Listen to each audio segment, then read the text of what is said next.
Когда ты идешь по улицам своего города, ты слышишь их голос, встречаешь знакомых, Ассаламу алейкум. Кандай? Иштер жакшыбы? Здравствуйте, как ваши дела? но редко задумываешься о том, чьи имена носят улицы, бульвары, проспекты и площади. Радио «Спутник Кыргызстан» расскажет вам истории людей, чьими именами украшены улицы городов Кыргызстана в проекте «Улицы в лицах».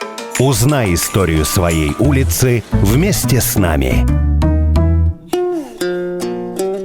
Если я буду чист, и ты будешь чист, то и общество очистится.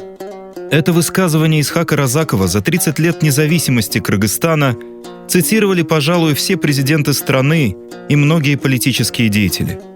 Исхак Разаков сегодня не просто первый кыргыз, возглавивший Киргизскую ССР в должности первого секретаря, не просто историческая личность, но и образ борьбы с коррупцией и бескорыстной работы чиновника для блага своего народа. Улицы в честь Исхака Разакова не редкость на картах городов Кыргызстана. В Бишкеке это тихая зеленая улица в самом центре, с востока обрамляющая площадь Алато и ведущая от нее к Старой площади, символически соединяя две эпохи в истории страны. Имя Разакова особенное для Баткенской области, его родного региона, на карте которого совсем недавно появился город Разаков. Улица же его имени самая длинная в областном центре, в Баткене. О том, каким Исхака Разакова запомнили современники, и о его вкладе в строительство Кыргызстана, рассказывает историк Аида Кубатова. Если мы когда вспоминаем 20-30-е годы Жусуп Абдрахманова, Керим Сыдыкова и других политических деятелей, мы говорим, что они создали политическую основу государственности. А Исхак Разаков — социально-экономическую основу, можно сказать, или социально-экономическому развитию Кыргызстана.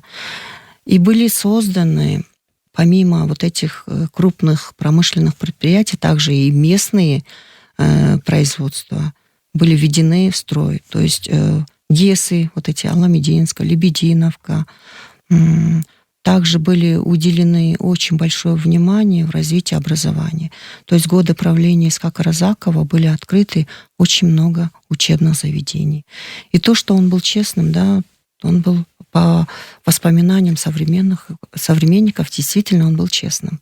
Может быть, то, что он воспитывался в детском доме, это тоже какое-то имеет значение.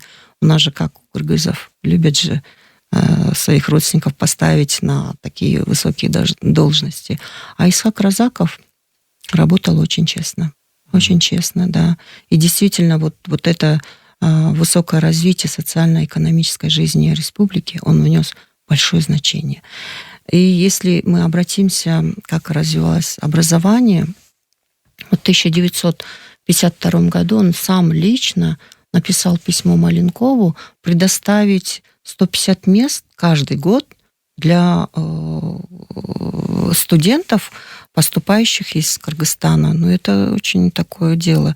И в те годы, то есть 50-е, 60-е годы, благодаря такому содействию получили образование в российских вузах очень много представителей кыргызской интеллигенции, такие как Табышалиев, Сушанло, Каракеев и очень много-много деятелей.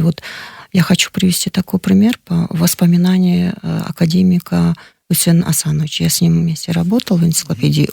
Когда мы разговаривали, и он вспоминает такие случаи. Очень интересно. Усен Асанович поступил в химический институт имени Менделеева в Москве. А его родители работали чабанами в Нарыне. И один раз, говорит, когда Разаков ездил в Нарын, случайно встретил в горах его отца. Разговорились, и отец начал хвалиться, что его сын учится в Москве. И, так он сказал, Ну, он говорит, в каком-то в химическом институте. Я вот хотел бы, что он стал юристом или экономистом. Говорит, а Разаков услышал и говорит, нет, вы что, это же химия, же это наше будущее, ее правильно поступил ваш сын. И отец говорит, ну, я, говорит, передам ему привет. Ну, отец не поверил, конечно, первый секретарь ЦК, и сказал сказать такое. А Сан Асанович вспоминает, вот, я, говорит, когда в учении, говорит, меня вызывали, говорит, и сказали, что хочет встретиться с ним первый секретарь ЦК Компартии Кыргызстана. А он говорит, я даже не знал, говорит, кто первый секретарь. И говорит, кто? Говорит, а ты что, говорит, не знаешь Разакова? Мне было стыдно, говорит, я, говорит, своего первого секретаря даже не знал, говорит. И когда с ним встретился, он, оказывается, он сказал, я встретил твоего отца, и, говорит, хотел передать привет. И помимо этого я хочу тебе деньги дать. Он говорит, нет, вы что, говорит, я не возьму. Он говорит, нет, это не думай, что это государственное, это, говорит, лично мои. И он дал денег Исану Асановичу. Он говорит, я с такой благодарностью, говорит, всегда вспоминаю об этом, говорит, но я не смог, говорит, когда рассказала отцу, говорит, он удивился, что он встретился со студентом, с простым студентом, говорит, и получил от него денег, и, говорит, от меня, говорит, вырази благодарность. Но, говорит, я не смог, говорит, встретить его, и это, говорит, очень такое большое сожаление в моей жизни, что я не встретился, говорит, с Разаковым. И действительно, этот Исхак Разаков вот тоже показывает его честность, что он это не государственные деньги, это, говорит, мои деньги. Он понял, что студент не хочет взять денег, и его слова тоже доказывают его честность. При Разакове были открыты очень много вузов, то есть это Политехнический институт,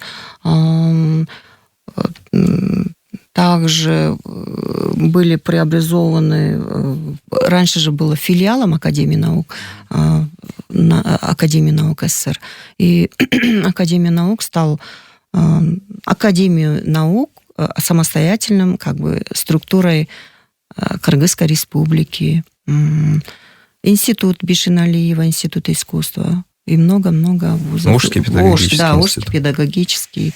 Так, я могу сказать, что он показывал своим примером честности, порядочности и патриотичность, что ли, любви к своей родине. Улицы в лицах.